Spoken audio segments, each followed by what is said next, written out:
Hey, thanks for coming out. Happy to. I get stir crazy these days. What did you need? Just, uh, just a drink with a friend. And? Right. Last time we got interrupted.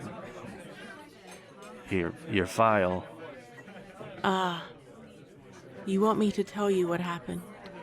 Yeah. A report from an officer that never believed you in the first place is hard to go on. If you don't mind, of course. I don't, but I know you log the cases. I don't want my voice. Yeah. This thing has become a force of habit, I guess. Uh, yeah, that's understandable. The following recording was a report filed by Miss Jacqueline Harper. I not too long ago made contact with Harper and discussed the nature of our findings. Even though the meeting was cut short, I was able to get enough out of the conversation and have a means of contacting Harper if the need arises. Before the meeting with Harper, I had heard mumblings about someone going around interviewing creatures. This is obviously unusual. After some further prying, I was able to collect enough information on her to go through records and see if her name popped up. I also looked at her address at the time of the report. Many files pertaining to her apartment complex were filed, some of which I will be including in this report. Others were the typical stuff you can expect from a place where a bunch of people are bundled together. A few of the reports, though, I'll need to follow up on another time. Maybe after I've discussed the findings with Harper. The apartment complex is certainly privy to the unusual. I'm getting off topic though. The following report details the night Harper came in close contact with a potential artifact of April, the same night that spurred her curiosity and drove her to pursue conversations with such creatures. Beginning audio dramatization in 3, 2, 1. I can't say the night was going well. Things didn't suddenly take a turn for the worse. It was already pretty awful. Don't even know how long I was sitting there, staring at the empty seat across from me. Felt like I kept seeing one ghost after another sit there. Specters of hope, hope that never took a seat. All around me were sounds of clinking silverware and muffled conversations. Plates were being stacked atop each other, porcelain rubbing against itself. The world felt like a blur, and it felt like I had slipped out of time.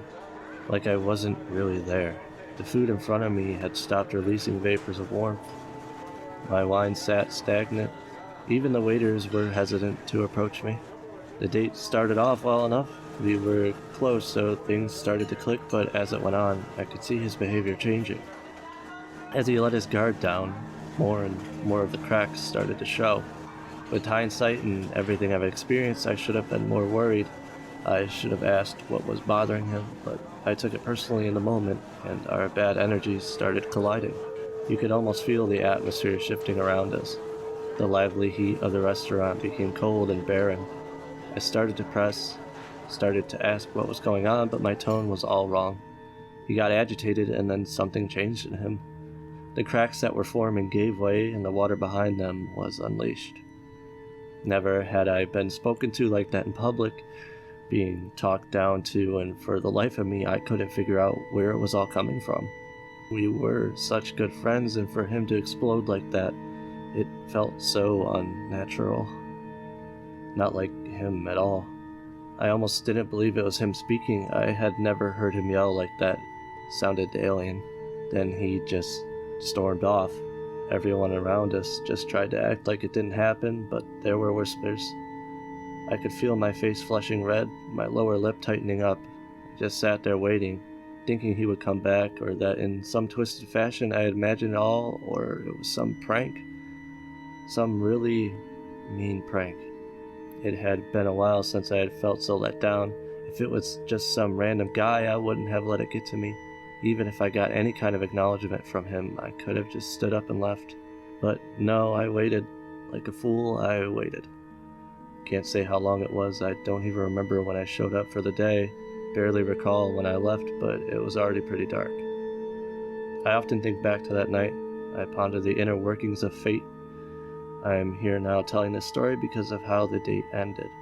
If things had gone better, I wouldn't have gotten home in time to see what I did.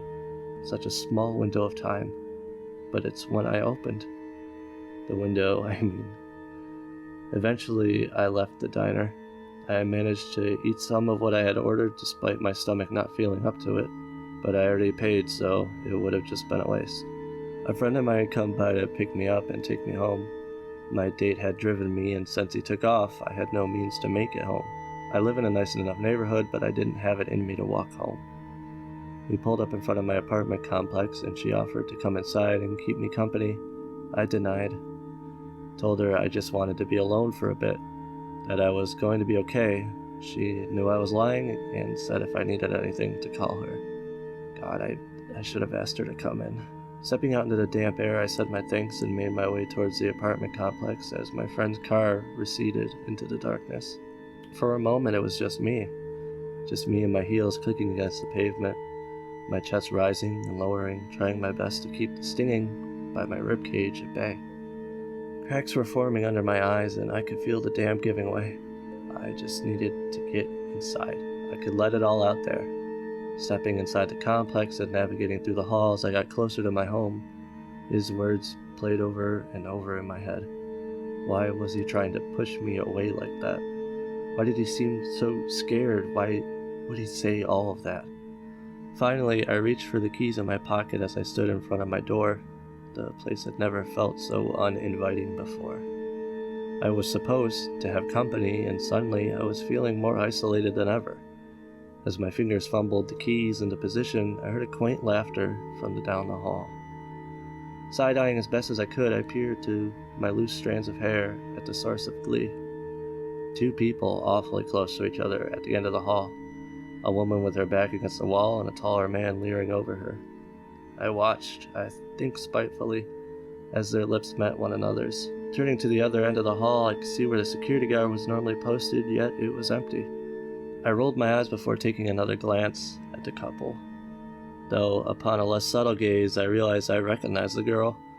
They looked like they were ready to start taking their clothes off right there in the hall. She didn't seem like that type of girl, but I guess I never really knew her. Our only interactions being passing conversations in the hallway or pleasantries exchanged at the front desk. Makes you wonder about the lives of everyone living around you. Apartment buildings have so many people stuffed into one place. So many people with lives you'll never interact with and stories you'll never hear. I wish, part of me wishes, her story was one that I never heard. My door unlocked, I couldn't bear watching two people acting like that any longer. Normally I would have been rooting for the girl, but it just felt like a cosmic slap in the face to cap off my night. Pushing the door open and starting to step inside, the giggling that filled the hall dissipated. In its place was a muffled tantrum. For a moment, I thought I had knocked something over when I opened the door, but no, the sound was coming from the hall. It sounded like fabric being dragged against wooden planks. I stood frozen, trying to concentrate on the details of the noise I was hearing until eventually curiosity piqued. I looked beyond my doorframe, into the hall again. She was kicking, her legs flailing around uselessly, banging against the sturdy wooden hallways over and over, but I could barely focus on her. I was borderline hypnotized by the state of the man. All my painful feelings flushed away, and I was left empty, with so much room for terror to spill into me. He was tall before, but God, it was like a shadow. He kept rising until he needed to hunch over to avoid hitting his head on the ceiling. One of his hands was on her mouth, stifling her cries, while the other clasped her wrist, leaving only her legs free. She fought as hard as she could, but she was powerless, just as I was powerless. My hands almost subconsciously tumbled around trying to grab my phone. I knew I needed to call the police, though now, regrettably, I wonder if I was just trying to convince myself that I was doing something to help her, that I could remain hidden and safe while she suffered if I could tell myself there was nothing I could do. As he lifted her higher, her back scraping against the wall she was pressed against, her skin started to shift its shade. The pale skin looked as though it had become wrought with disease, a plague-like green etched onto him, snuffing out the last resemblance to a human he had. As he lifted her higher, her back scraping against the wall she was pressed against, his skin started to shift its shade. The pale skin looked as though it had become wrought with disease. A plague-like green etched onto him, snuffing out the last resemblance to a human he had. I think a green like crocodiles wear, but without the scales, I think. His fingers unclasped around her mouth, but instead of her cries for help managing to leave her gaping maw, something else made its way out. It was like the wind, if it was visible. Jellyfish tentacles without the jellyfish. Translucent strands of blue and purple floated out of her. The delicate movement almost seemed too precious to be in such a dire circumstance. Her body reacted so passively to this. Her legs failed to kick with the same strength they had before. No cries were able to slip past the strands levitating out of her mouth. The same strands that found their way to the thing's face. I can only assume it was eating them, like it was eating her soul. Then it had its fill. The lanky figure released its grasp and her body fell to the floor, though it hardly resembled her. A body sucked dry of everything that gave it life. Her skin had shifted too, a soft and sickly gray portraying the desolation of her. The whole frame seemed like some plastic draped over a skeleton, loose skin and twisted limbs. I'm reminded of ancient pharaohs being pulled from their resting place. The thing started to turn and I quickly ducked back into the darkness of my apartment and slowly closed my door. My fingers rested against the door. It felt so hot. My breathing was heavy and I could feel my vision blurring. My phone was still in my hand. God, I hadn't even called the police yet. I think some part of me knew I would have made too much noise doing that. Turning on the phone, I could see a hairline crack running along the illuminated background. I had been gripping it so hard the screen had split. I could feel the stinging in my palm. After a minute, waiting to hear if there was going to be any further commotion, I did end up calling. It felt like an eternity waiting for them to arrive. All the while I was hunched over my toilet, spilling out the memories that had just become a part of me, a part of my story. Strands of what I had eaten on the date dumped into the toilet until my room lit up in shades of red and blue. I explained everything I could to the police, as much as you can explain that kind of thing to someone. It wasn't unexpected that they brushed me off, said I was seeing things or that the stress had gotten to me. Then they were gone. They left and I was left alone, sitting in the shade of my unlit apartment trying to get the look in her eyes out of my head. They had rolled back into her skull, and when she dropped, she looked right at me. It felt like she was chiding me, angry at me, lost. I spent all night with that, just sitting with that. Then before long, as time ticked on, I was forced to push through the days. There was a news segment about the attack. A nice place like mine had a death in it, and of course the media jumped all over it. Drug-related violence, that's what they called it. God, I could almost laugh. It was so ridiculous. Things just changed for me. It was like taking a picture. You turn the focus to just the right level that you get yourself crystal clear in the photo. But if you shift that focus, you start to fade away and all those things lurking in the background start to reveal themselves. All that noise behind you becomes so loud and it's all you can see. Then I thought, how many? How many people had seen things like I had seen things? How many people have somehow survived an attack like that? How many drug-related crime reports had I listened to? My brain had its focus messed with it and I couldn't get it to change back. I couldn't ignore the world around me that I had been ignorant to. That more or less is what concludes the more earnest report given by Miss Jacqueline Harper. When I initially tried to contact her, I was aware that she had run into something strange that set her on the path she is on now. However, I didn't know the case was as severe as that. To have witnessed that firsthand and still have the bravado to pursue answers from the very same creatures,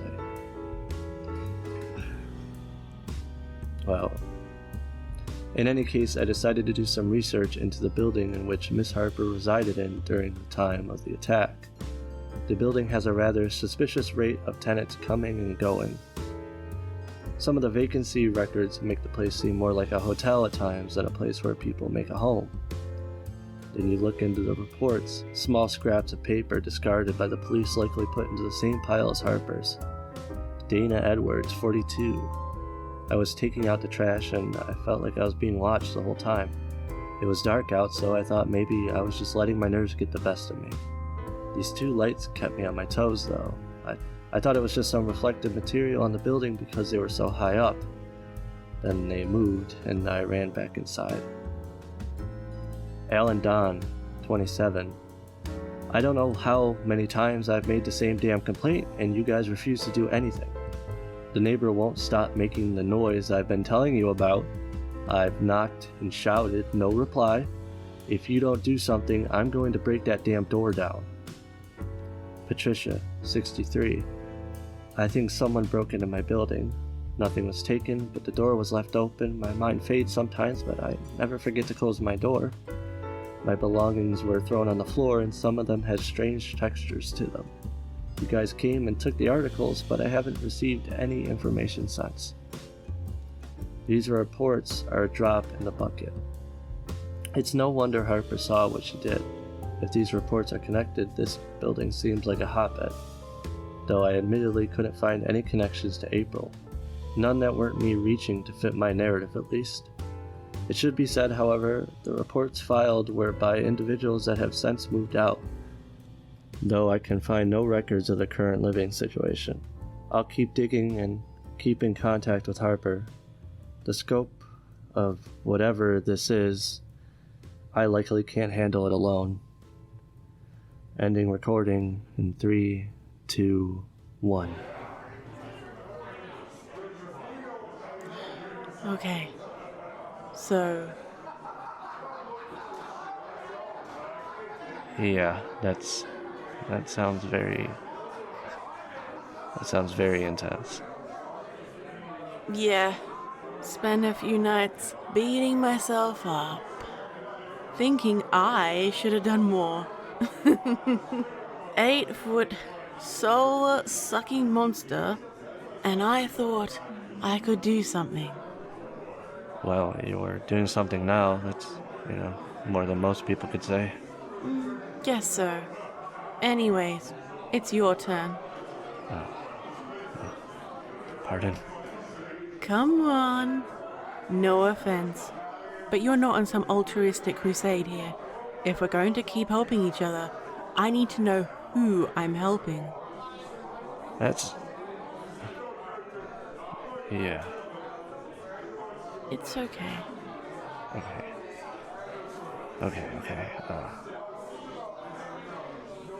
When I was a boy, I got lost in the woods.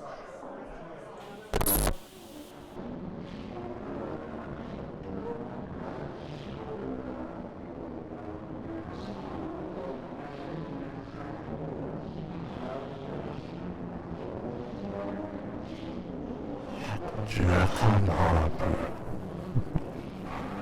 Nice to meet you.